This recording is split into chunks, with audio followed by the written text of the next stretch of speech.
special meeting tonight for Tuesday, June 2nd, for school board member interviews. Please rise, join me for Pledge of Allegiance, followed by a moment of silence. Pledge allegiance to the flag of the United States of America and to the republic for which it stands, one nation, under God, indivisible, with liberty and justice for all.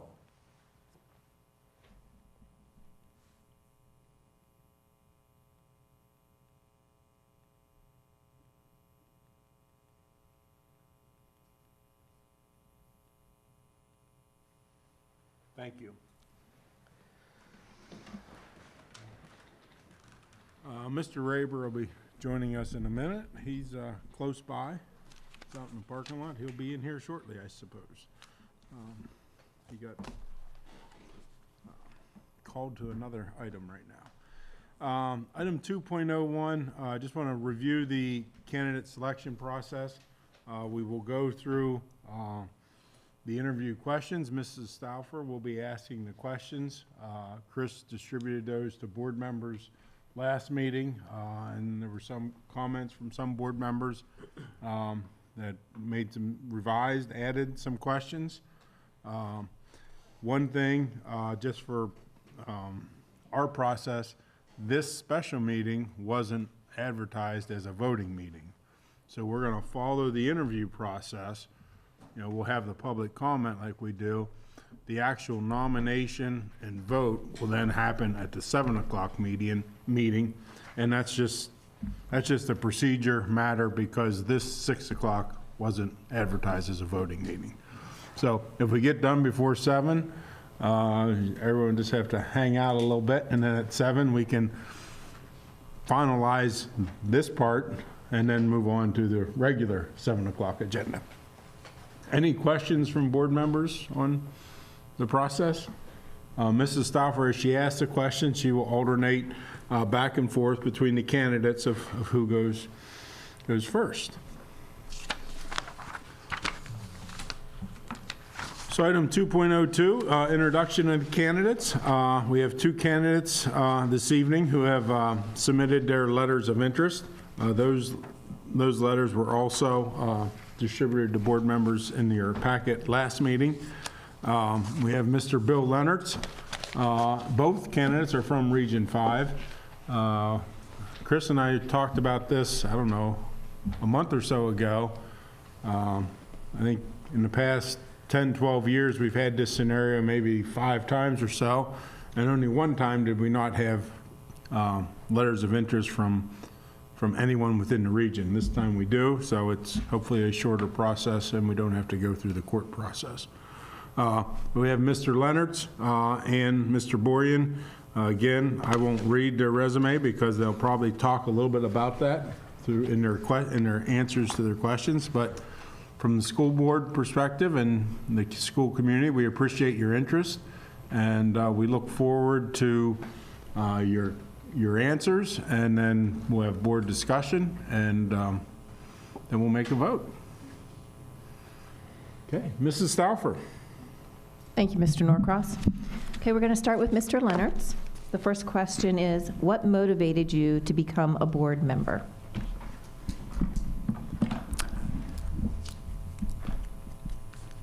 Well, my first thought is that I have deep roots in the community. Okay, I was born and raised in Chambersburg.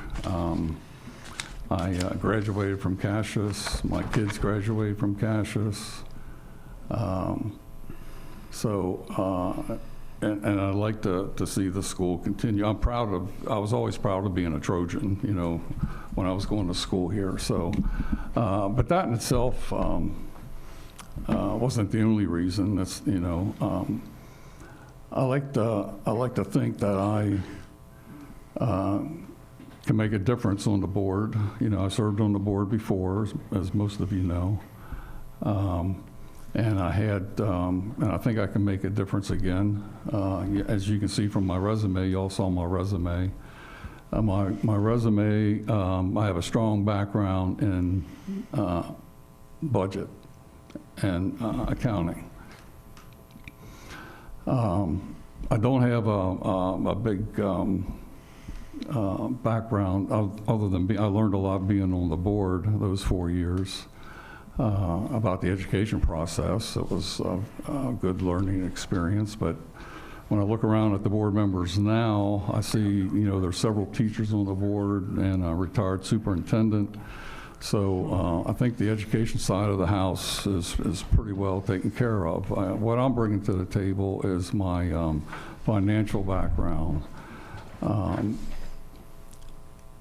And with, the addition or, the proposed to add 3 additional buildings to pay for, I'm thinking that I might be able to, help guide that process, along. Part of my background, when I first started working in the budget field, I worked right out here at Letterkenny for the Army Audit Agency for a couple years, and then I went to the DESCOM Systems Command, and I worked there for a few years and went to Europe, worked there for 16 years. I managed a between $500 million and $600 million budget. When I left Europe, I worked at the headquarters, U.S. Army Command there. I was hired by the Pentagon at the Army Budget Office, where I managed a team of 4 other people, had approximately a $1.2, $1.3 billion budget that I managed. So I'm hoping that I can bring that to the table here, and while they carry out the process of, paying for perhaps 3 new buildings.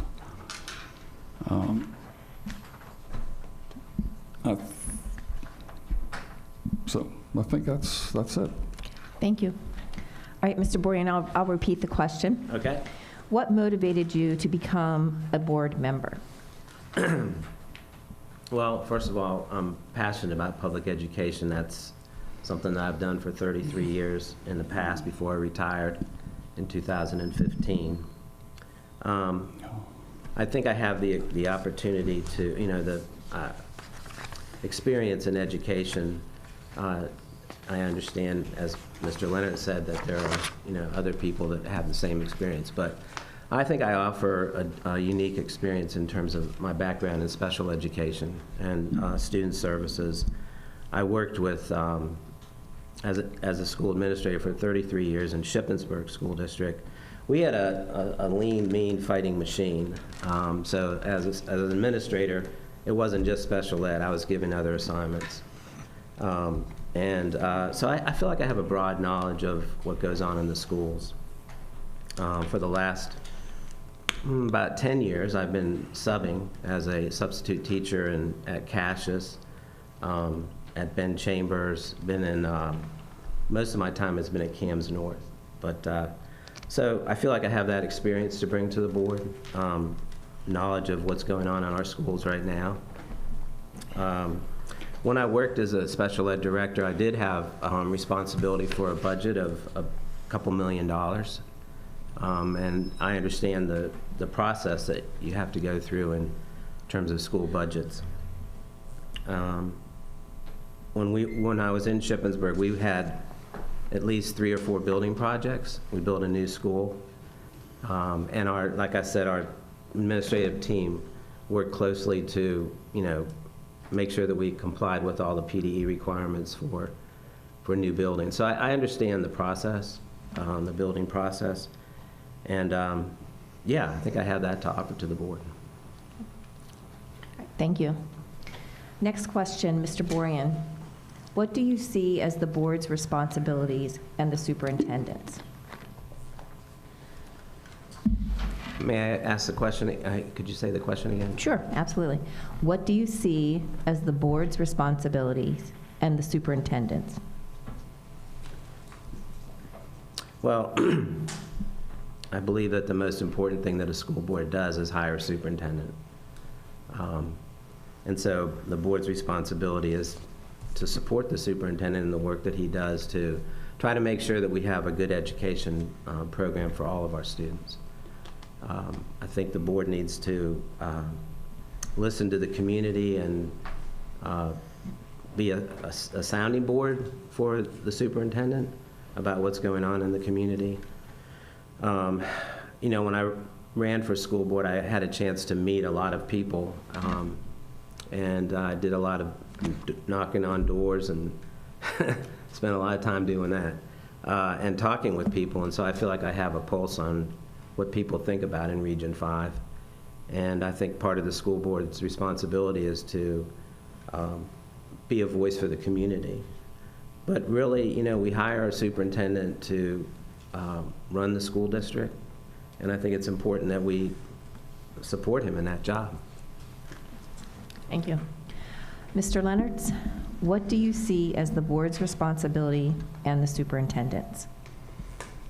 Okay. Well, being on the board before, you know, I always looked at the board as being like the governor. You know, we kind of, it's more of a governance responsibility for the board. We, by policy, coming up with policies, oversight of those policies to make sure they're being implemented the way the board had in mind. The superintendent, you know, is it's like the manager. He carries out the policies. You know, he does the day-to-day business. You know, the school board is more of a big picture overview, okay? And then the superintendent takes care of all the details, you know, by, you know, based on those policies that the school board comes up with. Third question, Mr. Leonards. How can you contribute to a successful school board?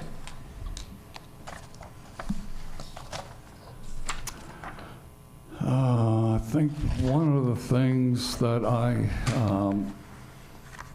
that helped me was being prepared when I came, you know, to a board meeting. You know, reading all the material, and a lot of times there was a lot of attachments and a lot of material, and some of it I didn't understand, so I would, you know, collaborate with my other board members, especially if it had something to do with a department that I wasn't familiar with. I'd reach out to some of the people that had experience as teachers, superintendent, what have you, to get their thoughts and ideas. I tried to educate myself on things that I wasn't familiar with. Of course, the number crunching is the part that I enjoyed the most. You know, I wanted to make sure everything added up, looked right, you know, and made sense before I went to the board. So I think, you know, good collaboration, good communication, listening was one of the, in my younger years, I used to talk too much. You know, now I kind of like sit back and I find out that I can learn a lot more by listening to other people. So,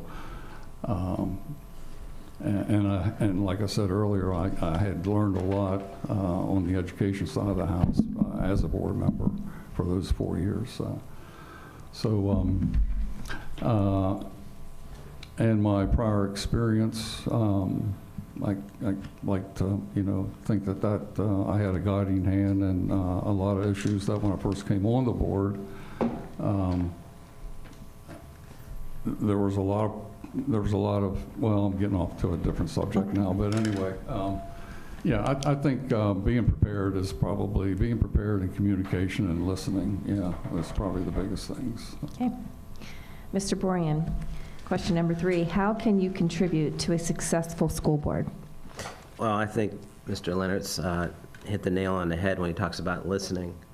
I think it's real important that we listen to one another and that we listen to the community. Being prepared, as Mr. Leonards talked about, is very important. It's probably the most busy and time-consuming volunteer job that anybody could ask for. So you definitely have to do your homework there and make good decisions. I think another part of it is that you have to be a good board member, boardsmanship. By that I mean understanding that as a board, it's bigger than one person.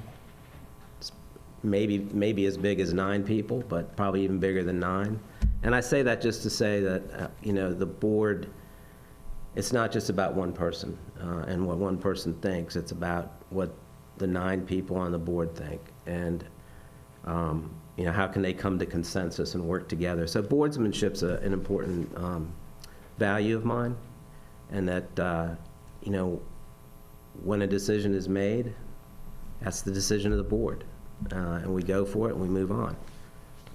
So I think those are the 3 things I would say. Thank you. Mr. Bourrian, how do you respond to a complaint from the public? Well, again, listening. I would want to listen to what they have to say. Beyond that, I think that's something that, again, we hire a superintendent to do. And I work with the superintendent on trying to understand what's going on, the nature of the problem or whatever. But at the end of the day, the board has a policy, or a policy on whatever the complaint is, and that's a policy that needs to be followed. There's a complaint process. There's a policy about complaints and how to handle those, so we need to follow that policy. But generally speaking, my experience has been that once there's communication set up with the parent or the community member, we can resolve the problems. Okay, Mr. Leonards, how do you respond to a complaint from the public? Yeah, that kind of depends on the complaint, how I would address that issue. Let's say it was a complaint from a parent of a student in the school system. I guess the first thing I would do is ask them if they had spoke with, like their child's teacher, okay? And hopefully it would get resolved at that level. If not, then I would, suggest that they go to the principal, and hope if it doesn't, just keep going up the chain of command to see, to get the issue resolved. And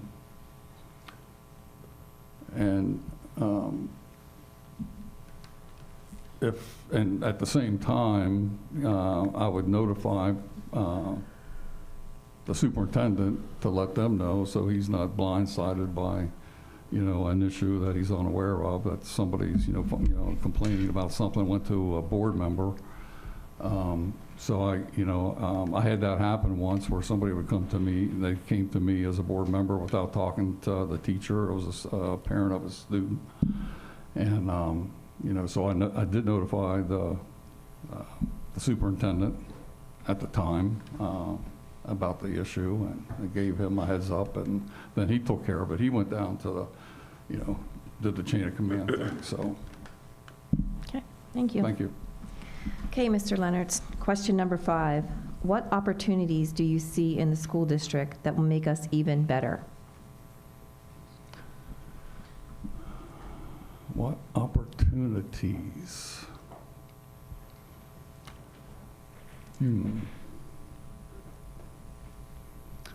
Well, we're always looking for, to make things more efficient, more effective. Sometimes we have to either look for opportunities or make our own opportunities in the best interest of the students, because that's why we're all here. We're all here, whether you're in finance, maintenance, teachers, superintendents, admin, we're all here. The common denominator is, the student. So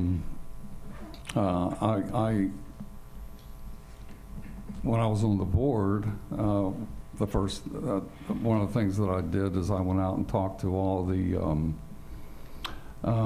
principals of each building, to get an idea of, what they needed, what was their, I think I asked for the 3 top needs, actually.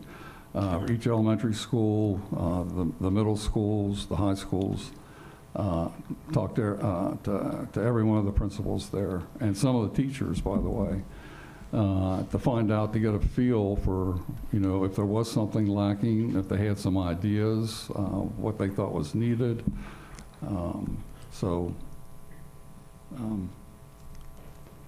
Yeah. Okay, thank you. Mr. Bourrian, what opportunities do you see in the school district that will make us even better?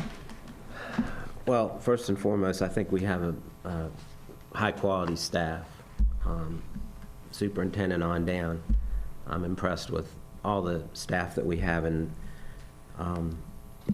the work that they do. So I think that's our number one resource is our staff, and how can we help them succeed in their job and their work in helping kids. I'd like to see our school district have the highest PSSA scores of any district like ours. I think we're capable of doing that. It's going to take a commitment to staff development to make that happen, and supporting our principals and the work that they do in the building. That's a very important job that we need to be doing. On the financial fiscal side, I see, we're a growing community. This area just, every time you turn around there's another development going up. And the population's growing, and I think businesses are coming here, developers are coming here, and that's an opportunity for us to make sure that we're growing our tax base, that we're, taking advantage of development and what that brings to the school district in particular. We have so many people in our community that are committed to the school districts and the success of the district. I think of the Education Foundation, for one. Good people working to supplement, to do what they're doing to help the education of students, and I think we want to, strengthen that bond and, work to support the work of the foundation. I was on that board for about, I think it was 2 terms, and that was about 10 years ago, and since then it's amazed me how much the Education Foundation is growing and the work that they're doing to support students and staff. So that's another opportunity that we need to not so much take advantage of, that's not the right word, but just support and work with, because there are a lot of alumni that are proud to be Trojans. I was not, as Mr. Leonard was, but I have children that graduated from the school district. I've become proud a proud Trojan because of that. So there's a lot of community support for the school district. We just need to continue to build on that. I think about the Franklin County Area Development Corporation and the businesses and their support of our school district, just providing opportunities for our students to learn with the new work that's, I begin starting next year with Mr. Ocker spearheading that, giving students a hands-on experience, real life experience, not just the classroom experience, to pursue their education and pursue their career opportunities. So yeah, I'll just leave it at that. All right, next question, Mr. Bourrian. How do you demonstrate support for a board decision that you were not in favor of? Well, like I said earlier, good boardsmanship. You're one member. Don't take yourself too seriously. It's the action of the board, the 9 members that matters. And you get behind it and you support it and you move on. Mr. Leonards, how do you demonstrate support for a board decision that you were not in favor of? Yeah, it does happen once in a while, doesn't it? I think Mr. Borland said it as well as I can. You can't, you have to go along with it. I can say what you don't want to do is you don't want to do anything. If you disagree with it, you gotta support it, whether you agree with it or not. But the last thing you want to do is try to undermine, that decision. That can cause a lot of problems if somebody, works in that direction. But so I think, trying to find some points in the decision that you can live with and support it and move on from there. Okay. Next question, Mr. Leonard. What public school activities, events, or topics have you been involved in over the last 3 years? Volunteerism or committees, anything along that line? In the district? Could you repeat that again, please? I will repeat that. Yeah. It says, what public school activities, events, or topics have you been involved in over the last 3 years? Volunteerism, committees, anything along that line?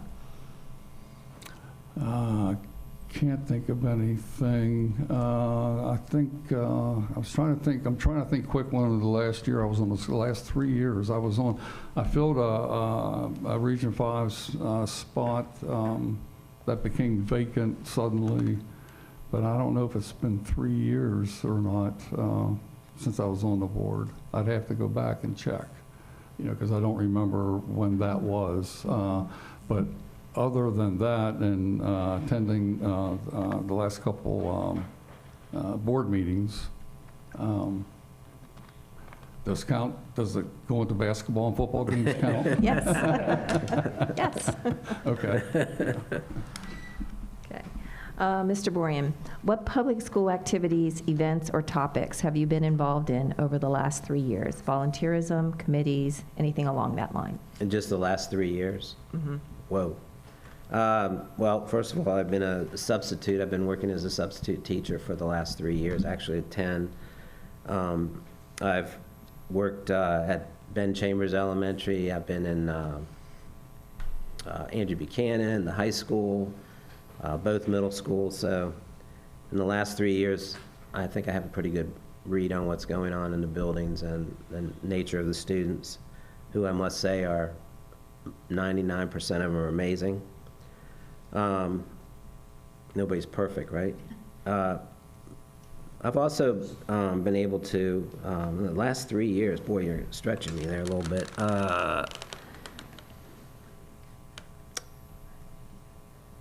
I have 4 grandchildren in the school, so you can imagine I've been going to a lot of concerts, and just at the high school a couple weeks ago for the district-wide orchestra and band concerts that one of my grandchildren participate in. That was amazing. My one grandson is a wrestler, and been going to wrestling events. Church activities I've been involved with. I go to St. Paul United Methodist, and I have been involved with the youth there somewhat. So that's pretty much it. Okay. Next question, Mr. Bourian. What is your perspective on how we should use technology across all grade levels? And what are your thoughts about the recent policy change restricting cell phone use by students in grades 9 through 12? Well, I think it's a great, to answer the last question, I think it's a good decision. It's a wise decision. I think it needs to be, reasonably enforced. As far as technology goes, my take on it is, and this is coming from my experience as a substitute teacher, I have an issue with the amount of time that kids spend on, in their Google Chromebooks or on their Chromebooks or just online. They spend a lot of time, and I'd like to see more discussion, hands-on learning, more movement. Personally, I understand why that happens, and especially in this day and age. But I would like to see, more, what we did when we were in school. Now, my son will argue with me about it. He just bought his 5-year-old an iPad. But I think, there's a lot to be said for learning how to listen and speak to your classmates and interact with your classmates and problem solve with your classmates. And, you know, it's too easy just to spend time in the classroom with technology. So I'm not sure if that gets at what you're asking, but that's what comes off the top of my head. Okay, thank you. Okay, Mr. Leonards, what is your perspective on how we should use technology across all grade levels? And what are your thoughts about the recent policy change restricting cell phone use by students in grades 9 through 12? Well, this is probably outdated a little bit, but we had a thing called, you would have to tailor it to the grade level, okay, elementary, middle, high school, okay, you would, the technology part of it, I think it would have to be tailored somewhat.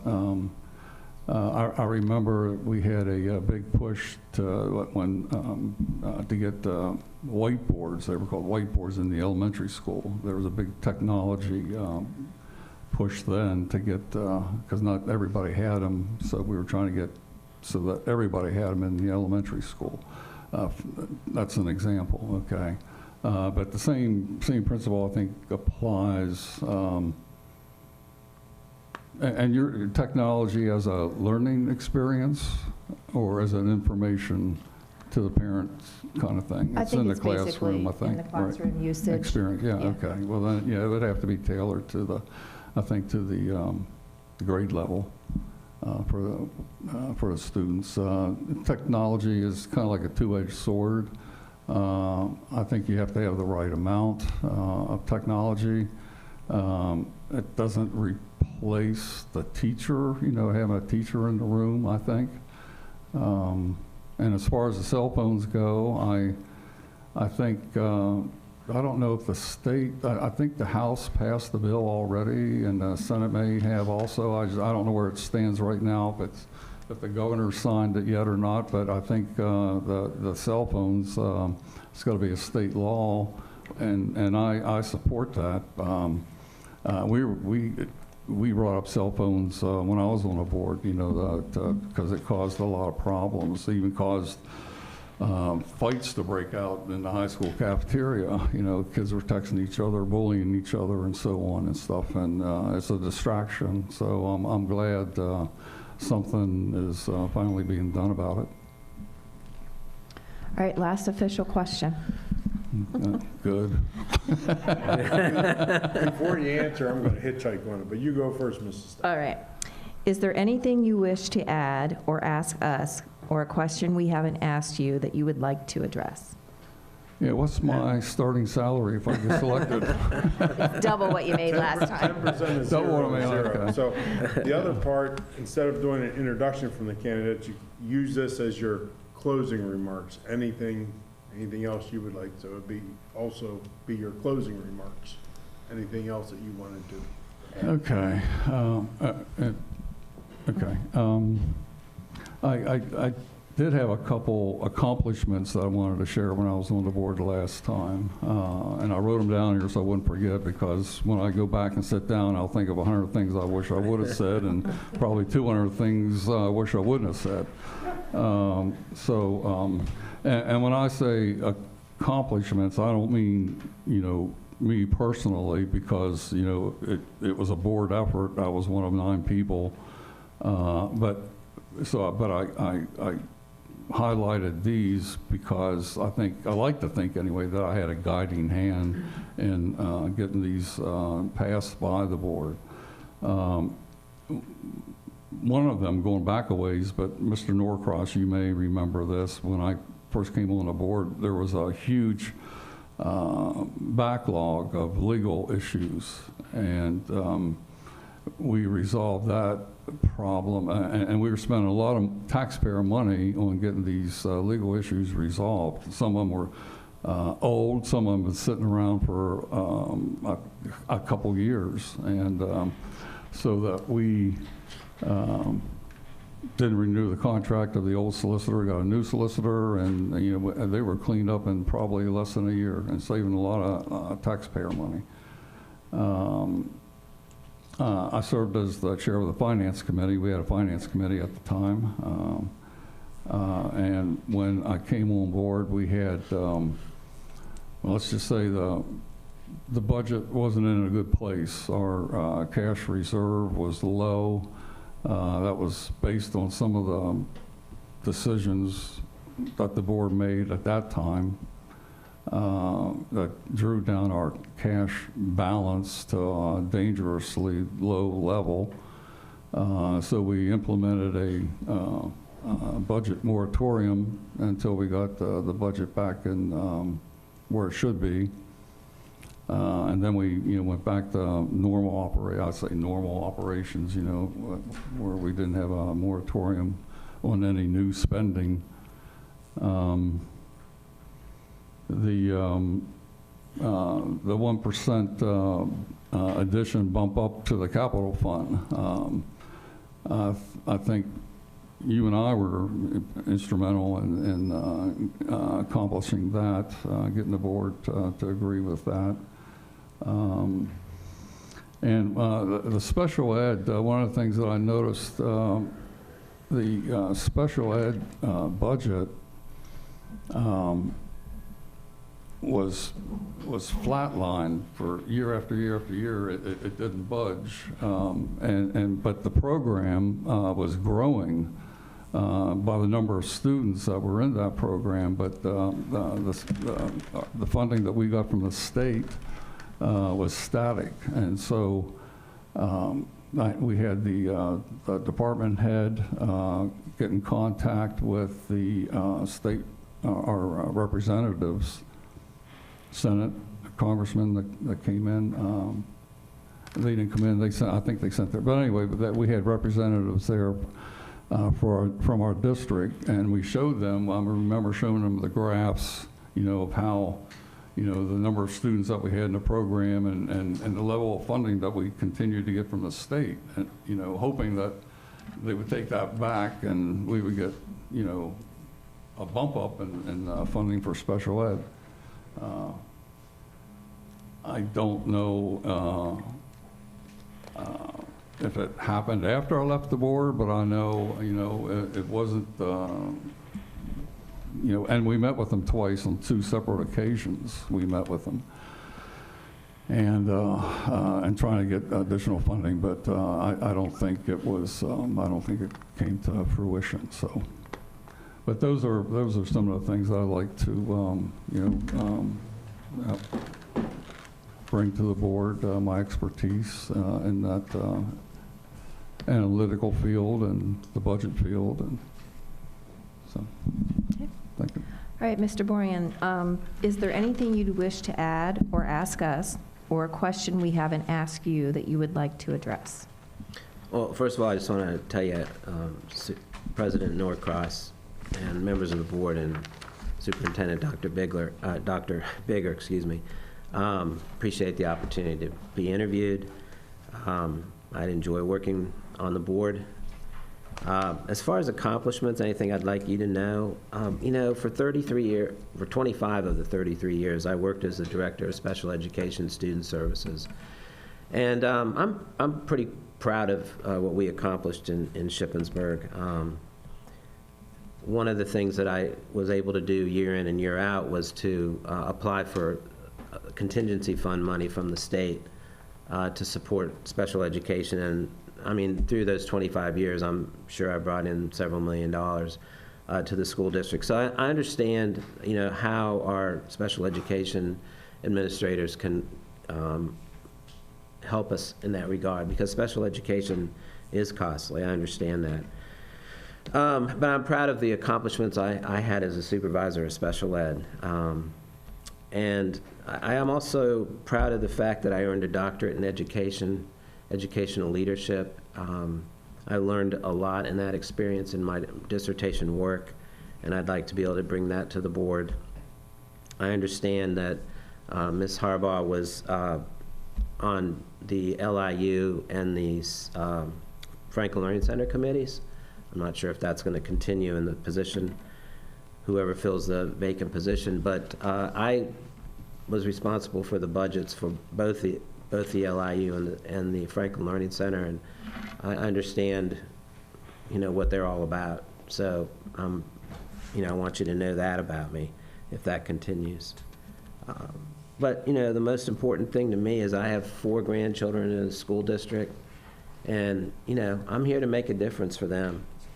I want to just close with mentioning this. I was going to the Chambersburg Apothecary the other day, and I was stuck at the light there. Happened to look at the facade of the Central Building. I don't know if you've done that. On the side of the building, etched in the stone, is a saying that says, learn to live and live to learn. Learn to live and live to learn, right on our central school building. And that just really struck me about the fact that that's what we're here, to help our children, our grandchildren, learn to live and live to learn, and be successful in life. So I just, have that passion for public education for all students. And thank you for the opportunity to speak with you tonight. Good luck in your decision. Okay. Thank you, Mr. Bourrian. Thank you, Mr. Leonards. We're going to continue on with our meeting, so you don't have to sit at those tables if you don't want, because we're going to go to members of the audience for committee, any comments. You're welcome to stay there or sit, and then we'll come back at our once we finish this meeting, one more topic, then we'll come back at our 7 o'clock meeting, and we'll start with nominations and a vote. So, thank you both. Thank you. Item 3.01 is members of the audience are invited to comment on agenda items. We'll start with those who signed in. First, Mrs. Jordan.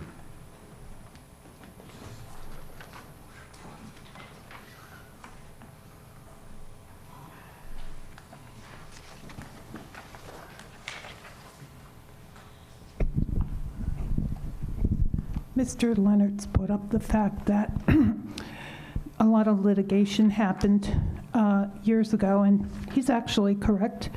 I looked at bill lists, and I remember or recall recently Superintendent Bigger saying that the reason why we're not in litigation anymore is because he worked hard at not getting us into litigation. And the bill list proves that. Mr. Leonard's mentioned something about he went to principals when he first went on the school board. I'm not sure that's proper for a board member to do. Now, here's my statement. Tonight, you decide who will replace Miss Stephanie Harbaugh. Make your decision based on best practices for all of us CASD taxpayers in this room and sitting at home. I mean this for all of you, too. Back on June 6, 2023, Mr. Bill Leonard's motion to authorize a 4% tax increase, seconded by Mr. Ed Norcross. Current board members voting yes at that time included both men, plus Faye Gogler and Sherry Diller. The current board members voting no at that time included both Ben Raber and Carl McKee. The deficit spending approved at that time was $2.2 million also. Back in 2023, the CAS school board met in committees too. I came to those committee meetings. I watched and observed. I wasn't always happy at what I witnessed and observed during several of those committee meetings. I was particularly disheartened to see Tammy Stauffer looking tired all the time when finances were being discussed at finance committee meetings. The expert in crafting the school budget, CFO Tammy Stauffer, had to take a back seat and watch as novices thought they were smarter than she was when it came to finances. They were not smarter than she was. We are also here tonight because Ed Norcross showed a side of him that goes against school board ethics. And if the law allows him to recuse himself from approving a new member of this CASD school board, he should do that. It's in the best interest of everyone if he does. We are also here tonight because what I stated above is why Chris Bigger is a superintendent now. Thank you. Any other members of the audience wish to comment on agenda items? Okay. Hearing none, meeting's adjourned.